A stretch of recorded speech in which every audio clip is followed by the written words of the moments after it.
नमस्कार। आपका अखबार के इस अंक में आपका स्वागत है। मैं हूं प्रदीप सिंह। लोकसभा चुनाव का नतीजा आने के बाद से, तीसरी बार सरकार बनाने के बाद से प्रधानमंत्री नरेंद्र मोदी 3 देशों की यात्रा कर चुके हैं। पहली उनकी विदेश यात्रा थी, G7 कंट्रीज़ का जो सम्मेलन था उसमें वो इन्वाइटी के रूप में गए थे, इटली गए थे। इटली यात्रा के बारे में मैंने एक वीडियो में बताया था आपको कि किस तरह से कांग्रेस में परेशानी बहुत ज़्यादा बढ़ गई थी, ख़ास तौर से गांधी परिवार में, क्योंकि उनको लग रहा था कि ऑगस्टा वेस्टलैंड डील को लेकर जो कागजात हैं, दस्तावेज हैं, जो इतने दिनों से अटके हुए हैं इटली में, इटली की कोर्ट में जो पेश किए गए थे, वो मोदी जॉर्जिया मेलोनी से जिस तरह से जो इटली के प्रधानमंत्री हैं उनके संबंध है, उसके कारण वो ला सकते हैं, मतलब लाने का रास्ता खोल सकते हैं। ये डर अभी भी बना हुआ है। मोदी इसमें सफल हुए कि नहीं ये पता नहीं है। आने वाले दिनों में पता चलेगा जब जांच एजेंसी इस मामले को आगे अदालत में बढ़ाएगी, तो उसके लिए तो थोड़ा इंतज़ार करना पड़ेगा। उनकी दूसरी यात्रा रूस और ऑस्ट्रिया की हुई। रूस में व्लादिमीर पुतिन से मिलने वो यूक्रेन युद्ध के बाद पहली बार मॉस्को गए। अब आप देखिए जो मोदी को लेकर हो रहा है दुनिया में, अपने देश की बात नहीं। अपने देश में 2 तरह के धड़े बन गए हैं। एक मोदी विरोधियों का पहले से ही था, दूसरा मोदी समर्थकों का, जिसमें 2 ग्रुप बन गए। एक जिनको लग रहा है कि 10 साल हो गए, अब आप कुछ और करके दिखाइए। जितना किया है वो नाकाफ़ी है, उससे संतुष्ट नहीं है। उनको लग रहा है कि गति धीमी है। उनको लग रहा है कि पिछले 77 सालों में जो हुआ उसको मोदी बदल दें। उन्होंने अभी 10 साल में बदला क्यों नहीं। बहुत सी शिकायतें हैं। उनके मन में निराशा भी है, कुछ नाराज़गी भी है। कुछ नाराज़गी जो है वो वाजिब है, कुछ गैर वाजिब भी है। हर तरह की नाराज़गी है। मुश्किल ये है कि नरेंद्र मोदी 2014 में जब से प्रधानमंत्री बने हैं, वो लोगों की आकांक्षाओं के हिमालय पर्वत के सामने खड़े हैं, और 10 साल होने के बाद अब उनका कद छोटा लगने लगा है, क्योंकि लोगों की जो अपेक्षा है उसके अनुरूप लोगों को लग रहा है कि उनकी परफॉर्मेंस नहीं है। उन्होंने जो हासिल किया है उतने से लोग संतुष्ट नहीं, और चाहिए। ये दिल मांगे मोर, और प्रधानमंत्री को ये करना पड़ेगा। उनके सामने कोई विकल्प नहीं है। उन्होंने जितनी लोगों की आकांक्षाएं बढ़ा दी हैं, जितनी लोगों की इच्छाएं बढ़ा दी हैं, उसके बाद उनको डिलीवर करने के अलावा उनके पास कोई विकल्प नहीं है। तो उनको कुछ ऐसे कदम उठाने पड़ेंगे जिससे लोगों को लगे कि हाँ, ये सरकार सचमुच जिस वादे पर आई थी, जिस उम्मीद के साथ आई थी, वादे से ज़्यादा उम्मीद, जिस उम्मीद के साथ आई थी उस उम्मीद के अनुरूप काम कर रही है। तो जितना परफॉर्म करते जाएंगे नरेंद्र मोदी, उनसे अपेक्षा उतनी बढ़ती जाएगी। तो ये अगर प्रधानमंत्री नरेंद्र मोदी और उनके सलाहकारों और उनके रणनीतिकारों को लगे कि ये जो हासिल कर लिया है इससे लोग खुश हो जाएंगे, संतुष्ट हो जाएंगे, तो वो होने वाला नहीं है। 2024 का लोकसभा चुनाव का नतीजा यही बताता है। अब तो बहुत से लोग ये भी कह रहे हैं कि उन्होंने 5 साल जो मुफ्त राशन की योजना बढ़ा दी चुनाव से पहले ही, वो गलत किया उन्होंने। उनको इस मामले में कांग्रेस से सीखना चाहिए था कि हमेशा गाजर लटकाए रखो कि देंगे। लोग उम्मीद में रहे कि मिलेगा, और इस आशंका में भी रहे कि मिलेगा कि नहीं मिलेगा। यहाँ तो आपने पहले ही आश्वस्त कर दिया, अगले 5 साल तक के लिए आश्वस्त कर दिया। तो जिनको मिल रहा था उनको लगा कि अब ये 5 साल तो कोई रोक नहीं सकता है, सरकार बदल गई तब भी मिलता रहेगा। तो ये सरकार आए ना आए, हमारे मुफ्त राशन पर कोई असर नहीं पड़ने वाला। लेकिन ये सब बातें चुनाव के दौरान और चुनाव के नतीजे आने के बाद बहुत हो चुकी है। मैं उनकी विदेश यात्रा पर बात कर रहा हूँ। जिस तरह से दुनिया उनको देख रही है, देखिए अमेरिका में इसी समय एक नेटो कंट्रीज़ की एक बैठक चल रही है। अब आपको मालूम है कि नेटो क्या है और वो कितना महत्वपूर्ण है दुनिया में शक्ति संतुलन की स्थापना में, या शक्ति का वर्चस्व अमेरिका यूरोप का बनाए रखने के लिए उसकी क्या भूमिका है। तो उसमें ज़्यादातर जो है बड़े देश शामिल है, विकसित देश शामिल है, जो सैन्य रूप से बहुत सक्षम हैं, टेक्नोलॉजी में बहुत सक्षम है, ऐसे देश शामिल है, जो आर्थिक रूप से संपन्न है, ऐसे देश शामिल है। तो उनका एजेंडा क्या होना चाहिए? उनका एजेंडा जो भी होना चाहिए, लेकिन एजेंडे पर है क्या? उनके एजेंडे पर मोदी पुतिन मुलाकात है। आप इससे उसके महत्व का अंदाज़ा लगाइए।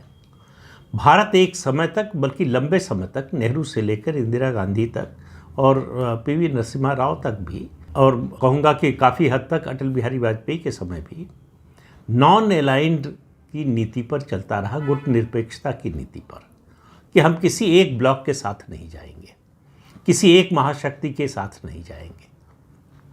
उसका भारत को बहुत नुकसान भी हुआ, बहुत बड़े पैमाने पर नुकसान उठाया भारत ने अमेरिका से दूर रहने का। रूस से दोस्ती का फ़ायदा हुआ, लेकिन अमेरिका से दूरी का नुकसान उससे ज़्यादा हुआ। लेकिन अब तो वो बात बीत चुकी है।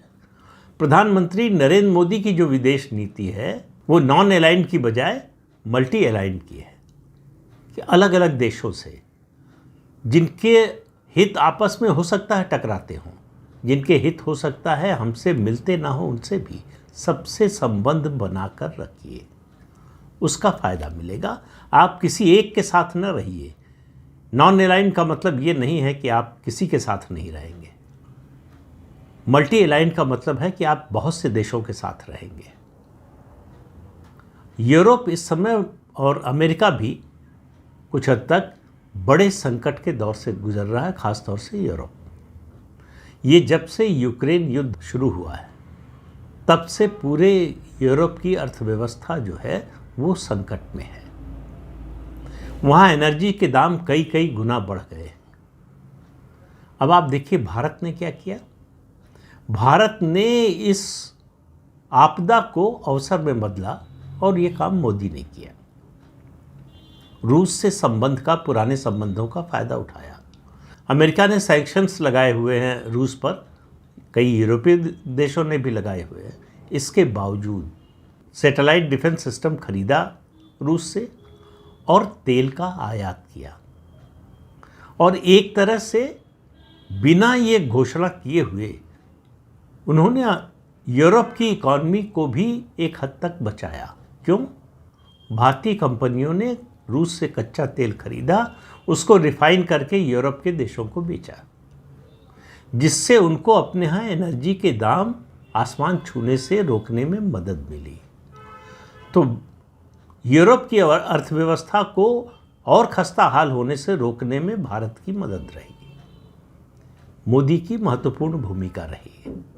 अपने देश में तेल का दाम कम बढ़ने का मतलब है पूरी अर्थव्यवस्था जो है डामाडोल। अगर रूस से दोस्ती और पुतिन से दोस्ती के कारण मोदी ने कच्चा तेल सस्ते में न खरीदा होता, तो आज महंगाई आसमान छू रही होती और देश में हाहाकार मचा हुआ होता। ये सब नहीं हुआ, लेकिन इस सब की ओर हमने कोई ध्यान नहीं दिया। वो अंग्रेजी की एक कहावत है, don't throw the baby with the bath water. हम वही काम कर रहे हैं। ये जो सीटें कम हुई, वोट कम हुए, मोदी के नाम पर वोट मिलना कम हुआ 2024 में, ये इसी सोच का नतीजा है। एक बात आचार्य रजनीश ने कही थी। उन्होंने जो है जीसस क्राइस्ट और मोहम्मद साहब और बहुत से लोगों का उदाहरण देते हुए उन्होंने कहा कि पैगंबर अपने घर में नहीं पूजे जाते। भगवान के लिए ये मत समझ लीजिएगा कि मैं नरेंद्र मोदी को पैगंबर कह रहा हूँ या ईश्वर कह रहा हूँ या कोई दैवी शक्ति कह रहा हूँ। मैं सिर्फ और सिर्फ यहाँ पैगंबर की जगह आप शब्द रख लीजिए अचीवर। मोदी ने जो 10 साल में अचीव किया है, ख़ास तौर से अंतर्राष्ट्रीय फ्रंट पर, आज उसी की बात कर रहा हूँ इसलिए उसी की बात करूँगा, उसका भारतीय अर्थव्यवस्था को कितना फ़ायदा हुआ है, इस बात को समझिए। दुनिया में भारत की जो स्टैंडिंग है उसमें कितना बदलाव हुआ है, इसके बारे में सोचिए। तो नेटो की बैठक में चिंता जिस विषय पर ज़्यादा चर्चा हुई वो है मोदी और पुतिन की मुलाकात। पूरा अमेरिका और यूरोप, उसकी निगाहें लगी हुई थी मोदी पुतिन की मुलाकात पर। और मोदी ने, ऐसा नहीं है कि वहाँ जाकर कुछ रूस को या प्रेसिडेंट व्लादिमीर पुतिन को खुश करने वाली बात कही। बच्चों के अस्पताल पर जो हमला हुआ उसकी निंदा की और उन्होंने कहा युद्ध के समय जब गोला बारूद फटता हो, गोलियां चलती हों, तब शांति वार्ता नहीं हो पाती, सुनाई नहीं देती। यही बात उन्होंने नवाज शरीफ से 2014 में कही थी। गोलियों के शोर में आवाज़ सुनाई नहीं देती। और फिर उन्होंने कहा कि भारत ने दुनिया को युद्ध नहीं बुद्ध दिए। तो एक तरह से अमेरिका और यूरोप को आश्वस्त करने वाली बात भी कही है कि भारत पूरी तरह से किसी भी हालत में रूस के साथ है, ऐसा नहीं है। अब उसका असर देखिए, भारत के प्रधानमंत्री के स्टेचर का असर आप देखिए। आपको मालूम है कि रूस और यूक्रेन में युद्ध चल रहा है। जब से युद्ध शुरू हुआ तब से दोनों देशों का जो एयर स्पेस है एक दूसरे के लिए बंद है। प्रधानमंत्री नरेंद्र मोदी को मॉस्को से ऑस्ट्रिया जाना था। यूक्रेन ने युद्ध चल रहा है उसके बावजूद अपना एयर स्पेस भारत के प्रधानमंत्री के हवाई जहाज के लिए खोल दिया। इस तरह की घटना पहले आपने कब सुनी थी? तो मोदी की अचीवमेंट से संतुष्ट आप भले न हो, भले मत होइए, और की मांग करते रहिए, ये सही है, लेकिन जो अचीव किया है उससे इनकार मत कीजिए, उसके महत्व को समझिए। आज यूरोप में चर्चा और चिंता इस बात पर है कि अगर अमेरिका के राष्ट्रपति चुनाव में डोनाल्ड ट्रंप जीतकर आ गए तो क्या होगा। डोनाल्ड ट्रंप अगर जीतकर आएंगे तो एक बात जिसकी संभावना बहुत ज़्यादा लग रही है कि वो यूक्रेन को हथियार और पैसा देना बंद कर देंगे। ये युद्ध भले ही यूक्रेन और रूस के बीच में हो रहा हो, लेकिन वास्तव में ये युद्ध यूरोप, अमेरिका और रूस के बीच में हो रहा है। इसका मकसद था रूस की इकॉनमी को चौपट करना, और रूस की इकॉनमी के चौपट होने का मतलब था कि व्लादिमीर पुतिन जो है वो सत्ता से बाहर चले जाएंगे। हुआ इसका ठीक उल्टा। भारत ने जिस तरह का स्टैंड लिया उसने भी इसमें कंट्रीब्यूट किया, पुतिन और मजबूत हो गए। भारत ने रूस से तेल खरीदा, फर्टिलाइज़र खरीदे, दूसरे हथियार खरीदे, दूसरी चीज़ें खरीदी और रूबल में ट्रेड का रास्ता खोला। उस सब के कारण अमेरिका और यूरोप को जो उम्मीद थी कि रूस की इकॉनमी जो है बहुत जर्जर हो जाएगी, वैसा हुआ नहीं। इसका ठीक उल्टा हुआ। यूरोप इकॉनमी पर इस युद्ध का बहुत बड़ा असर पड़ा है। अब व्लादिमीर जेलेंस्की जो यूक्रेन के राष्ट्रपति हैं वो कह रहे हैं कि हमारे पास न तो पैसा है, न हथियार है और न सैनिक बचे हैं, हम युद्ध लड़ें कैसे। यूरोप के देश बेतहाशा पैसा खर्च कर रहे हैं इस युद्ध पर, लेकिन जो नतीजा आ रहा है उसका नुकसान उनको ज़्यादा हो रहा है, कोई फ़ायदा दिख नहीं रहा है। तब उनके सामने प्रश्न है कि इसको कितने दिन चलाएं, और नहीं चलाएं तो क्या करें।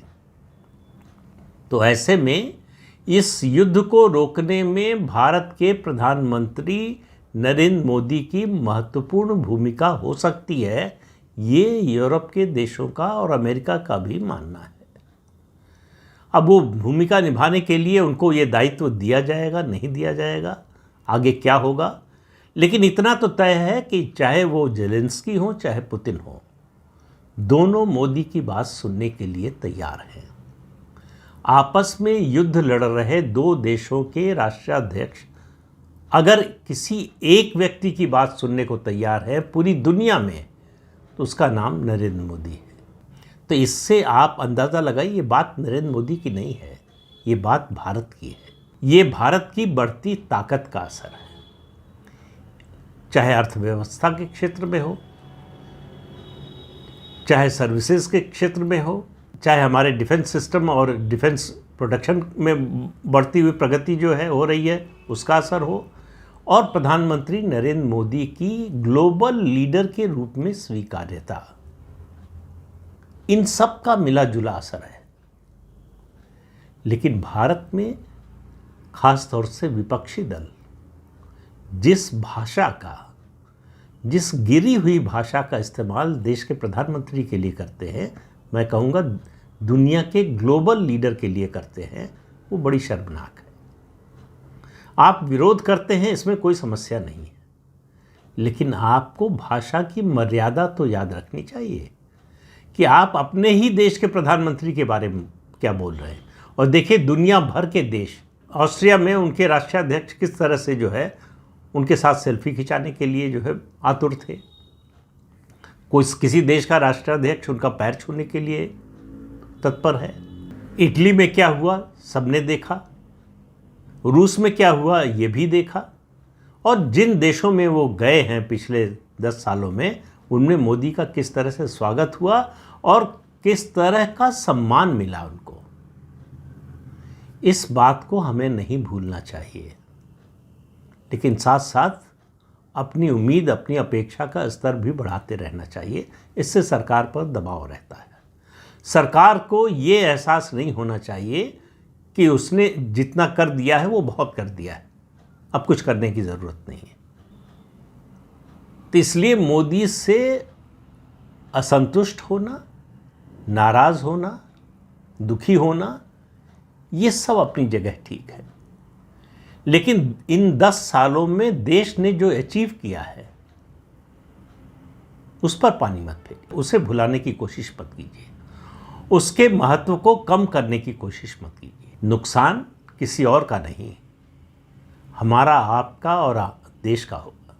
ज़रा कल्पना करके 1 मिनट के लिए देख लीजिए, जब भी मोदी पर आपको गुस्सा आए तो एक बात की कल्पना कीजिएगा कि अगर आज केंद्र में इंडी गठबंधन की सरकार होती और राहुल गांधी प्रधानमंत्री होते तो देश की और आपकी क्या दशा होती। अगर आप पिछले अनुभवों से सीखकर इसकी कल्पना कर सके तो आपके मन में डर होना चाहिए कि भगवान न करें ऐसी स्थिति कभी आए। जिस तरह का एजेंडा कांग्रेस पार्टी उसके साथी दल चला रहे हैं, वो कम से कम कोई और कुछ भी हो देश के हित में तो नहीं नजर आता। तो इसलिए फैसला लेने से पहले सोच विचार कर फैसला लीजिए। जल्दबाजी में, गुस्से में, अधीरता में कोई फैसला नहीं लेना चाहिए। सोच समझकर फैसला लें, किसी के पक्ष में लें या किसी के विरोध में लें, लेकिन ऐसा फैसला न लें कि उसको लेने के बाद आपको पछताना पड़े। इसी बात का ध्यान रखना चाहिए। तो इस अंक में इतना ही। अगले अंक में फिर मिलेंगे किसी नए मुद्दे के साथ। तब तक के लिए अनुमति दीजिए। आपसे अनुरोध है कि ये चैनल देखिए, शेयर कीजिए, लाइक कीजिए और सब्सक्राइब जरूर कीजिए। नमस्कार।